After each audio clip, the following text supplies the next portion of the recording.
Each month, NCODA likes to highlight a different quality standard as part of our Quality Standards series. NCODA recognizes the importance of developing, endorsing, and continually improving quality standards.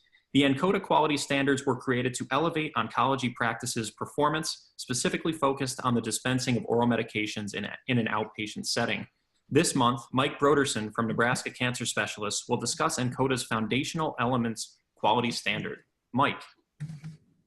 Good afternoon, everyone. I'm presenting the third section of the quality standards, which address foundational elements. So looking at foundational elements, they're necessary to have a successful program, especially integrating a dispensing operation within your oncology practice. The standards and systems that are recommended within the foundational elements will help achieve the highest level of quality care for our patients. In order to access these resources through NCODA, you would go to the website, the new website, and then to how to access, go to member resources and then into shared files. First off, it's important that you identify a mission for your dispensing practice. When we deal with our current oncology clinic environment here in Omaha, we do kind of adopt the same statement based upon our entire practice, where we do emphasize comprehensive total cancer care, with dispensing being an integral part of that. When you focus on the second element of an organizational chart, this is very important as far as organizing a chain of command. Even with some of the smaller practices, it's important to know who is as far as in charge as leadership, as far as your administration on down to your technicians, but also having clear identifiable roles for your dispensing team, if that includes patient assistants, as well as nursing providers as well. When you think of a business plan, there are challenges certainly with dispensing. And to that fact, it's important that you do your own SWOT analysis, identifying what your strengths and weaknesses are, but also your opportunities and also your threats. This is important as far as knowing your target market, how you're going to market your services, how operations will be conducted, not only within the dispensing environment, but it does go down to even those subsets of accounting and also reconciling claims for those prescriptions that you are dispensing. When you think about Readiness Tracker, this is something that will help guide your process into getting ready for day one. It's simple as putting together a spreadsheet, identifying the benchmarks that need to be met, understanding that with space within a clinic setting, that can sometimes be a challenge. Some of you are probably operating out of a closet. I am not, thankfully, but you do have to take in consideration enough space for the technology, but also for the inventory and also for staffing.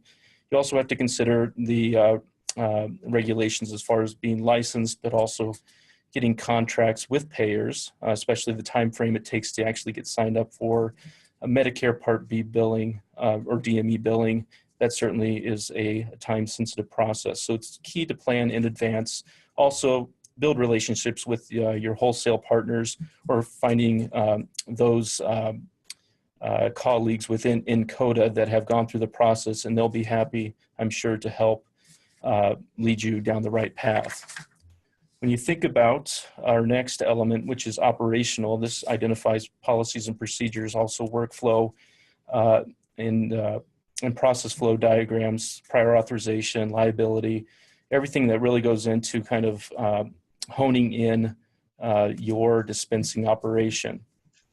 When our practice went through preparation for accreditation, this really kind of shored up all of the policies and procedures that we needed, especially when we credentialed with some of our regional payers. It was important that we had those things in place and we're able to present those things in order to show payers that we do have a well-functioning and fully operational dispensing, somewhat specialty type of operation.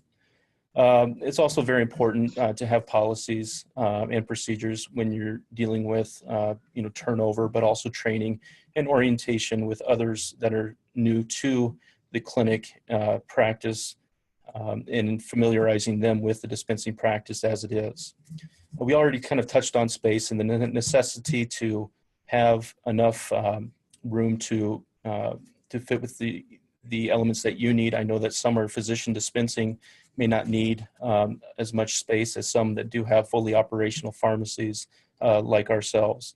But it is important to take into account, like I mentioned before, the technology that you would need, but also areas for inventory, shelf space in order to do business. And if you do have an operational pharmacy, having a point of sale system set up to deal with transactions. One of the more important elements is number 7, which is the communication plan, how you're going to be working within the environment. When I started here, pharmacy was fairly limited in its role. By integrating our dispensing service, we have become a very important member of the entire comprehensive care management team. We do have the ability, as most of you do, to get into the EMR, send chart messages to other providers to get clarification on orders, and also to provide recommendations on treatment plans. But also when you think about communication to outside, to the actual patients themselves, and also to even payers, it's important that you do have a good communication plan that identifies your role within the clinic setting. When you think about standard operating procedures, the important one here is quality continuous improvement. We integrate ours with the practice and in incident reporting and striving to improve what we can. As far as thinking about opportunities within pharmacy and its role within our clinic, we've begun patient education programs, but also geriatric clinic assessment where pharmacy plays a role in managing polypharmacy for a lot of our elderly patients. But this is important as far as staff training and also daily operations to make sure everybody's on the same page, with a lot of that designed to reduce the amount of errors that one could potentially make in this setting. When you look at the process flow, that's something that we do have in our own policy. It's actually noted as the oral oncolytic policy, and how prescriptions are funneled into our pharmacy. Everything that's considered an oral oncolytic product does come by our desk first to do a benefits investigation, and also to identify for drug interactions, also for checking if adjustments need to be made based upon hepatic or renal impairment. This also has a communication plan on how to deal with prescriptions that unfortunately we aren't able to fill in our clinic setting, to where those things need to go out and how we communicate those to both the patient and also to the provider and the nursing staff, so that everybody is aware of who to follow up with as far as future refills and communication. You think about the EMR and pharmacy dispensing system infrastructure. We don't have an integration between our dispensing system and our EMR. However, we do put 4 notes within our EMR that are specific to dispensing pharmacy. We have an initial counseling note. We also have a communication note that goes out to our patients' primary care providers or other specialties, identifying that new treatment is being started. We do have toxicity and adherence check notes that we do each month when we do discuss with our patients. We also have our phone note for just general information. Hardware, we briefly touched on that. As far as your technology, a lot of times you can work this through your partners if you do sign up with any GPO or even with a wholesaler, but also identifying those things that are necessary for your operation. And lastly, when you think about the last foundational element of handling the medications that we do dispense, considering that there are toxicities involved in hazardous chemicals, it is important that you do have a policy that addresses safe handling procedures, not only for your employees, but also a nice communication document that would be important for patients in handling these items at home. And with that, I will field any questions if anybody has any. Thanks so much, Mike. And again, just a reminder, if anyone has any questions, feel free to utilize the Q&A chat function or raise your hand.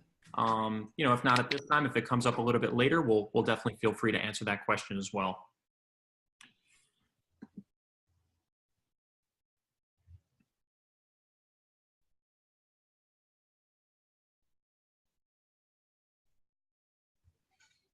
Well, if there aren't any questions, again, Mike, thank you very much.